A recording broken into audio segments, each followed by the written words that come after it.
Good afternoon, ladies and gentlemen. Welcome back. So we've now come to the final session for today's program, and I just want to remind you again that actually there will be another program beginning here sharply at 6 o'clock. So we do need to be finished here by 5:30. We're going to have a very, I believe, very informative and very inspiring program in this session. This morning, as I mentioned to you, I was standing in for Dr. Thomas Walsh, who is the president of UPF, and the very good news now is that he actually is here in person, so you can actually get to meet him. And he's far more impressive than I am, I can tell you. A much better speaker. So it is really my pleasure and my honor to introduce him. And he's also going to introduce a very distinguished group of people sitting here in front, which I'm sure you'll be very delighted to meet. So let's welcome up Dr. Thomas Walsh, President of UPF International.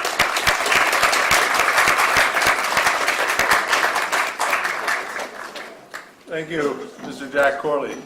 It's a pleasure to be here and in this wonderful venue today. And I acknowledge and appreciate those ambassadors for peace that helped make this possible.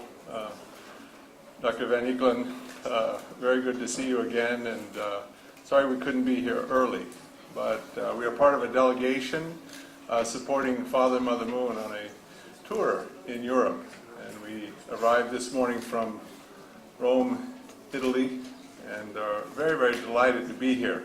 And thank you for preparing such a beautiful day and gorgeous weather, so we're very happy to be here in your midst. I would like to introduce some of the principals of our delegation who are traveling with Father and Mother Moon. Of course, they will speak tomorrow, and we'll all have the chance to be there for a very special program, so we may consider this something of a prelude to that great event. But the International Chairman of the Universal Peace Federation, who is also the son of Father and Mother Moon, is here. He will address you a little bit later in the program today, and you will also hear from him tomorrow. But I just want to ask him to stand and be acknowledged together with his lovely wife. That is, together they are the Reverend Hyungjin Moon and Mrs. Yona Lee Moon.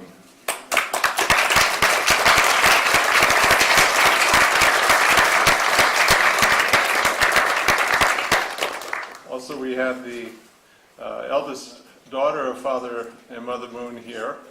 I think she has a special connection to Europe these days. When we were in Spain, I had the good chance to meet her. Recently became son-in-law, Alexander Kang. Please welcome Mrs. Yejin Moon.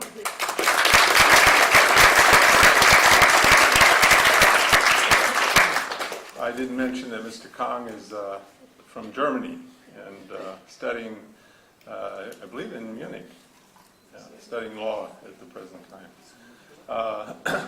Next to Mrs. Yejin Moon is another daughter of Father and Mother Moon. And those of us who reside in the United States have come to know and respect and love her very much for the great work she's doing on behalf of our true parents in America as the head of our movement there and the president and CEO of the Unification Church and the Love and Life Ministries. Please welcome Reverend Dr. Injin Moon.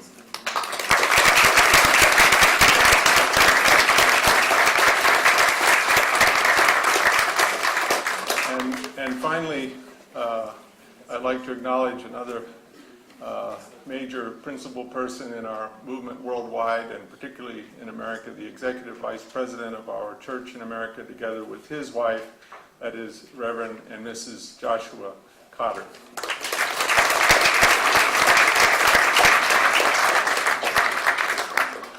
What I'd like to do today, because our focus is on the keynote from our international chairman is just quickly move through a lot of slides, frankly. I'll go rather quickly, but to just kind of update you with a little bit of the major activities worldwide of the Universal Peace Federation. And in part, I want to leave you with a sense of the various areas of work that we are engaged with, and also the breadth and scope worldwide, because it is really the work of our chapters, such as in Norway and throughout Europe, but in every corner of the world where Father Moon's movement has its reach and impact all over the world.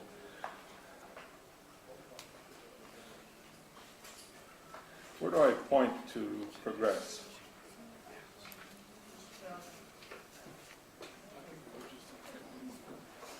Is it progressing? Is enough down? Just to progress, to move forward. Here? Arrow just.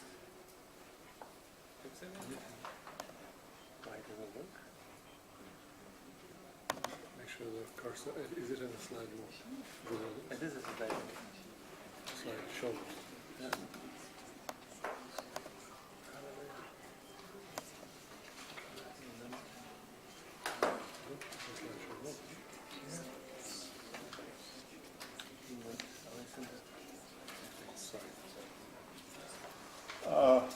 Just while we're working on that, and if we don't get the slides, they're nice to see, but maybe I can just say a little bit in general. Of course, UPF was founded by Father and Mother Moon in 2005, but truly they have been working to, we can say, build God's kingdom in this world throughout their entire life ministry. And that root of that is their spiritual religious vision and their position in relationship to God, known as the true parents, standing in a providential role.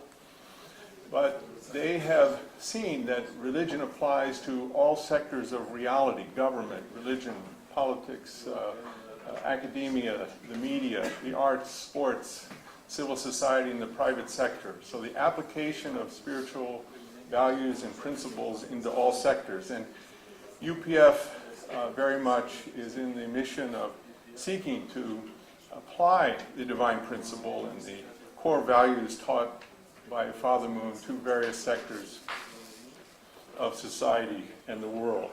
These are our founders, of course. This is a shot from the year 2000 when Father and Mother Moon were at the United Nations and presented to the United Nations the proposal to develop within that UN system an interreligious council. Right now it's a largely secular institution, and feeling that religion should not be neglected in the affairs of not only individuals but also of governments. Like the tour that's happening now, Father and Mother Moon launched a tour in 2005, 120 nations. And as Father Moon said at that time, and even I believes it today, he said, "I'll go out at the risk of my life to carry this message of peace and God's Word to the world." Many nations. Here's a picture of Father Moon speaking in Geneva in 2005 and Sydney, Australia. Meeting in Indonesia with President Abdurrahman Wahid, the former president and more recently deceased. This is the inaugural ceremony of our international chairman that took place November 18th, 2009 in Seoul, Korea, and we'll hear from him a little bit later. A few highlights of some of our recent activities. We were very privileged that the founder was very active and engaged worldwide with UPF activities, in addition to all of the many other providential activities that he carries out worldwide. Picture of our international chairman speaking at the event in 2010, the World Assembly.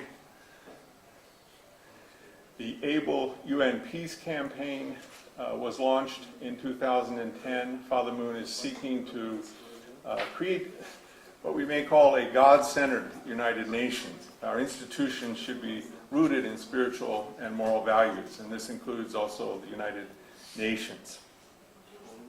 This is Reverend Injin Moon speaking at the United Nations March 18th of last year at a very significant meeting that was called by her father, and we met in the delegates' dining hall at that time for the Legacy of Peace program and explained the Ascension or Sungwa ceremony. Some of the major leaders who appeared, this is former President, current Senator Note of the Republic of the Marshall Islands, a good friend of Father and Mother Moon. They visited the Marshall Islands and have gone deep sea fishing with the President. And this is Dr. Kukjin Moon, who is the chairman of the Tongil Foundation that we are deeply indebted to for their support to us, along with HSA USA. One of the great achievements of the leadership of our international chairman in his capacity as head of the Unification Church was the drive to build a major temple in the heart of Seoul called the Chungbok Gung. It is a spiritual center where spiritual activities are carried out around the clock every day of the year. And we held one of many interfaith activities, in this case an interfaith assembly that was convened there in October of 2010, at the same time that Father and Mother Moon celebrated the World Peace Blessing, and many of the ambassadors for peace participated at that time, as you can see in this one exemplary photo. We held programs at the Manhattan Center. Reverend Injin Moon is the chairman and CEO of the Manhattan Center studios, and convened a delegation of leaders, including Secretary General Ban Ki-moon, on Africa Day. And here are heads of state from 17 African nations who were celebrating their 50th anniversary of independence on that day in May of 2010. Once again, another highlight of 2010, the Legacy of Peace program at the United Nations, honoring, among others, the distinguished statesman Alexander Haig, who passed away in January, February of 2010, and was a close friend of Father Moon and had been instrumental in the liberation of Korea and indeed in the liberation of Father Moon.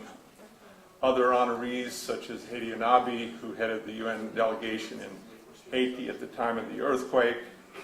We held consultations throughout the year 2010. I know you held many here in Europe, in London, in Geneva, and other venues.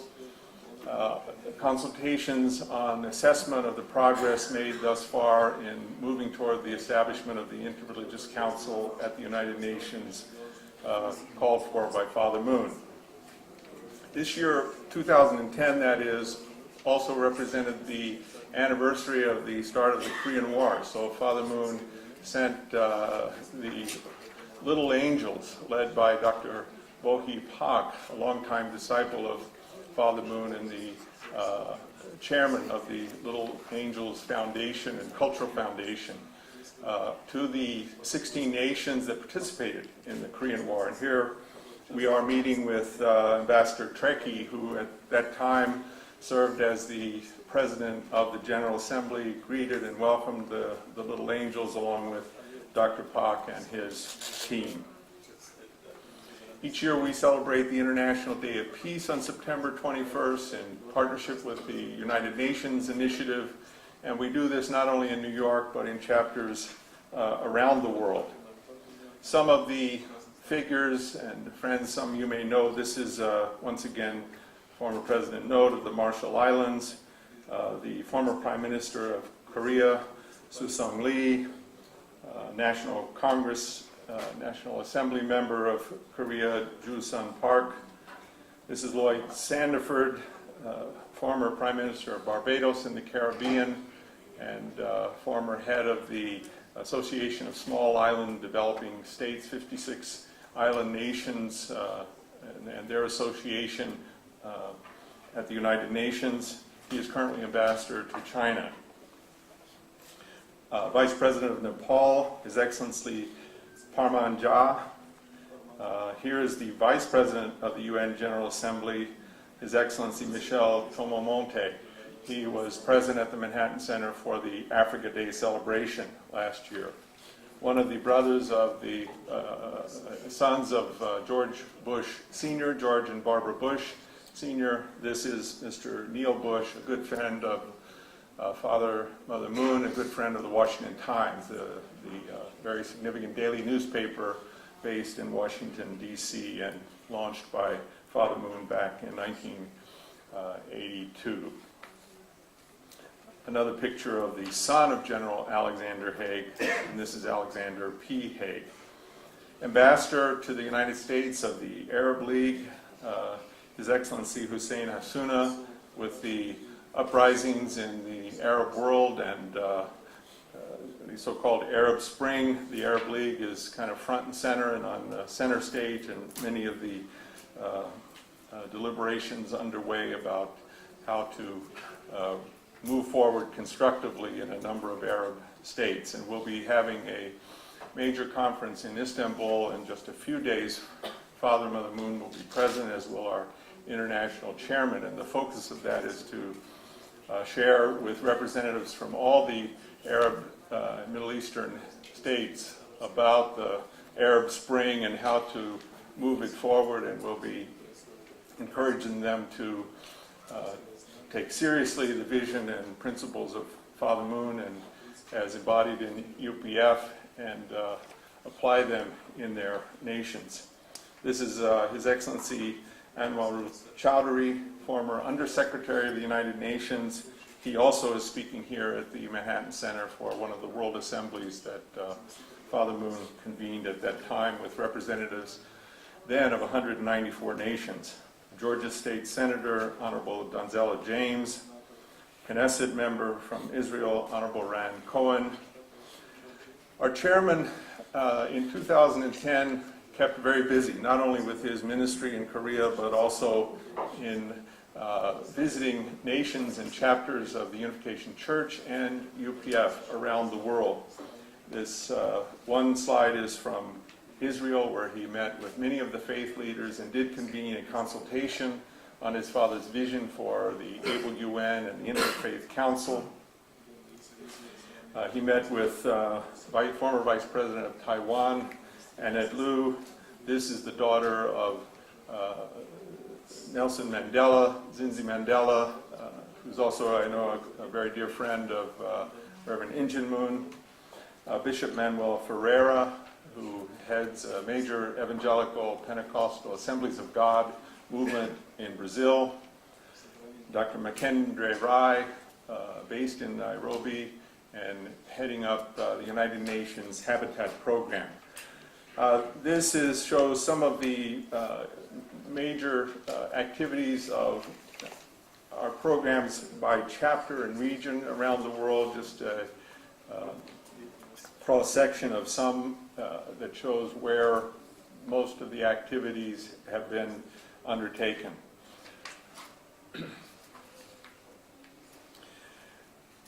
Major focus of our work is, in many ways we could say, serving the United Nations, building more partnership and relationship, and that's really been the great expertise and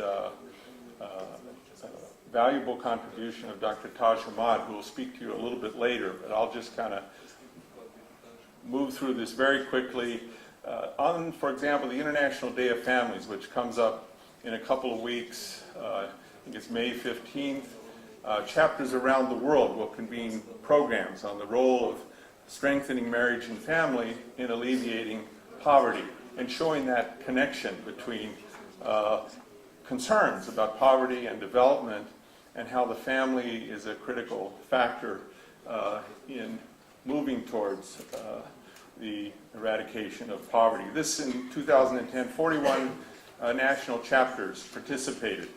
We present these reports to the United Nations, to the Secretary General, to the missions, and they are increasingly very, very impressed by the worldwide activities and the reach and breadth of UPF. These are from our program in 2010. Here's the ambassador of Sudan, the ambassador from Qatar, very active in family programs at the United Nations. The United Nations is not really a place where traditional values of the family are widely upheld, and if organizations like UPF and the Women's Federation aren't making their voice heard, then another perspective does get the lion's share of the time there.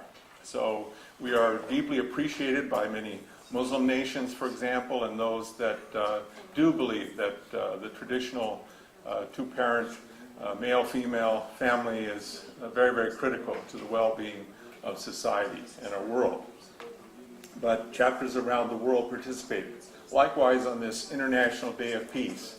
And as our chairman often tells us, we are not simply some external peace movement that is, say, don't commit violence or something like that. But he's always guiding us. Peace is at root a religious principle, and it's rooted in understanding God and God's nature. And that religions have aspired to peace or the kingdom of God, building an ideal society. So we understand it in that kind of light. But just everywhere, Ouagadougou, Burkina Faso, in Chad, in Germany, in Italy, Trinidad and Tobago. I don't have more time, but just kind of helping us all be reminded that it's not just our work in Norway or in Northern Europe, but it's really a global scope, and working with many other UN commemorative days, and bringing what we kind of in our own jargon call an able-like perspective to bear on these global issues. Because once again, sometimes one voice is heard, and the world really needs a constructive voice that's rooted in core spiritual values. International Youth Day was celebrated in Nigeria. The Goodluck Jonathan just was reelected for his second term as the president. He's an ambassador for peace. He's an ally and friend. He's inspired by our character education. This is the largest, most populous nation in Africa. It has a serious Muslim-Christian north-south divide there, and UPF is playing a key role there. In Russia, working the Day of Tolerance, the UN Week of Spirituality. Since Father Moon's message in 2010, increasingly the discourse of spirituality and interfaith is becoming commonplace at the United Nations. But in 2000 it was anathema. It was, why is somebody talking about God at the UN and bringing religions in? But now people see that if we don't solve and promote interfaith, these problems are intractable. So we must promote interfaith, and religions can be allies in the effort to bring peace. With many UN agencies, we're partnering with, here in the Congo, once again, the president is an ambassador for peace. I think 60% of the members of the cabinet, they want UPF bringing educational programs there. I know that Patrick Jouan of France has been there. It's a French-speaking Francophone nation. This is a program that reintegrates ex-combatants, people that have been involved in conflict and warfare. How do you reintegrate them into peaceful civil society? And it's a process, and the UN has an agency to do that, and they need help. The High Commission on Refugees, based in Jordan, many Palestinians are still refugees there from Palestine. United Nations Environment Program in Russia, partnering with UNESCO in St. Lucia. Representative Remy Topier is very active with character education. Interfaith is a very, very important aspect. It's not just look for common denominators and weak thinking religious people, but people who are robust in their faith and dialogue deeply, and we share deeply our view and our values about Father Moon together, but we also understand that we share many values in common toward working toward peace. This is the nations listed where consultations were held in Austria and Switzerland and at the Chungbokgung in Korea.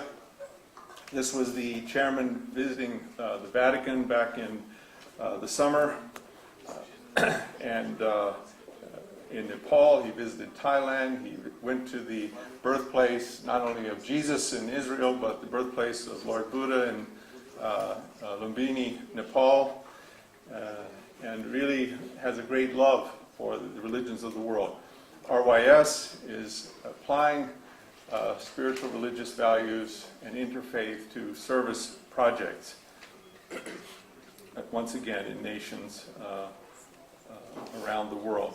Education is at the core. To really change the world, we have to change hearts and minds.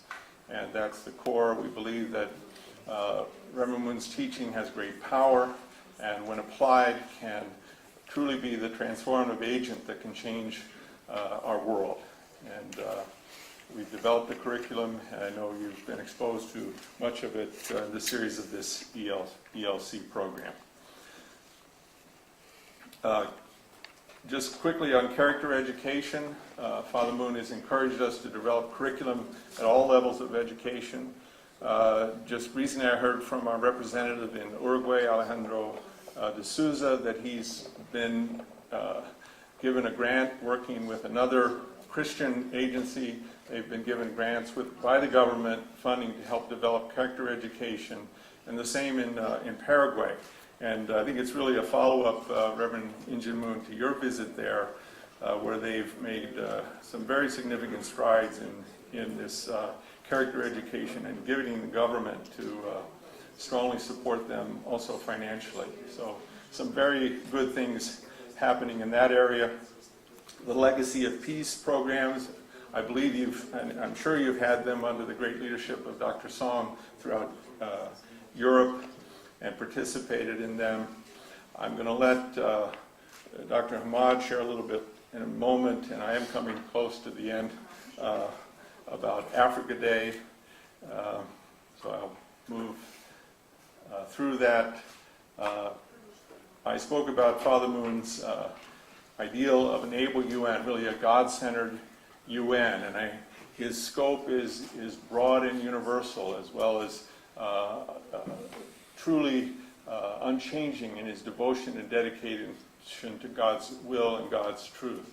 But seeing that essentially rooted in true love, and how do we build a world where that true love infuses all the sectors, not just religious and spiritual people, but wherever we are engaged in the world, including governments and a community of member states of the United Nations. So a series of world assemblies were convened in New York. As I mentioned, representatives of 194 nations were represented, also convened in Las Vegas once again, and Father Moon presided there, and a series at in December of last year in Seoul. Marriage and family is always central, and most importantly, the blessing tradition, promoting God-centered marriages, promoting interreligious, intercultural, international marriages as an instrument of peace. In Panama and San Marino in Spain, we also have initiated programs called Parliamentarians for Peace. Many ambassadors for peace are parliamentarians, and we've worked to convene parliamentarians and discuss how we can be more effective in applying moral and spiritual principles in our lives of public service for the public good as parliamentarians. But Azerbaijan and Peru, the UK, Uruguay. Just very quickly, I can't begin. I can't say enough about Dr. Song and Mrs. Song and Reverend Miller, Reverend Corley, Mark Brand. Mrs. Hanshin is here. the great work that's going on here, both with UPF and the Women's Federation for World Peace. We have 12 regions. They're all very engaged in Africa. I'm not just flattering Dr. Song, but I'm so proud of UPF Europe, both its headquarters in London and Geneva, for the truly inspiring work. You're an inspiration to all of us and to all of our chapters. This just shows some of the activities of the chapters, but from Cote d'Ivoire, it's been in the news recently, Kenya, Sudan, Zambia, Afghanistan, India. We have boots on the ground in these places. Everywhere you look, you'll find ambassadors for peace and volunteers and dedicated, committed people to Father Moon's vision. Nepal and Pakistan, Georgia and Mongolia and Russia. We know the European delegation went to Japan as a fact-finding tour, many human rights activists, because the Unification Church has been widely persecuted and faced discrimination and prejudice, and our chairman and his brother and sisters have been working very hard to end that terrible scourge and help Japan see its responsibility to protect people of all faiths. Now, this country, I think we all know, here in Norway, one of your programs, UK, Japan, Korea, Argentina, very strong programs there, Israel and Palestine. Recently, the Prime Minister of the Solomon Islands met with Father Moon at his home in Korea, and they are working on a number of development projects, because it was Reverend Moon who really initiated the program that led to the rapid rise and development of Korea going back to the 1960s under the administration of Park Chung-hee. It was Father Moon's New Village movement that kind of inspired a way to start at the grassroots, work with education, and constructively moving toward development. It's now the 13th economy in the world, moving from, at the end of the Korean War, to a completely devastated nation. The work in North America would take up volumes, and once again I commend and applaud the great work of Reverend Injin Moon, of Mr. Jim Gavin, and her team in the United States. We have active publications and communications programs, and please visit our website, and I hope this gives a little bit of an overview of the activities. Once again, thank you for giving me a chance to share this with you and to be here today in such distinguished company. And I'll turn it back over to Mr. Jack Foley. Thank you once again.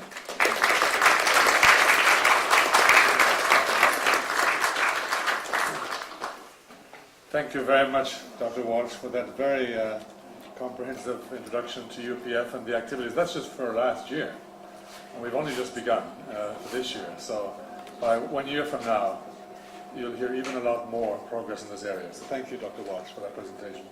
Now I want to follow on with another speaker who will be very brief. His name is Mr. Taj Hamad. He was born in Sudan and is now living in the United States. He is the Secretary General of UPF, and his particular focus is in relationship with the UN. He is very much the diplomat in terms of his work with the UN headquarters in New York, as well as also traveling throughout the world and meeting various leaders in the political and religious field. And one other thing I want to mention about him is that you've probably heard about Reverend Moon's World Peace Blessings, right? And he likes to bring people together across racial, religious and national lines, and to create families based on that. And I think that our next speaker really is a good example of this, because he is a dark-skinned North African from Sudan, from a Muslim background, married to a white Australian lady from a Christian background, and they have 5 really wonderful children. I know them, they're doing very well, and I think that really this is, in a way, not just a man of words, but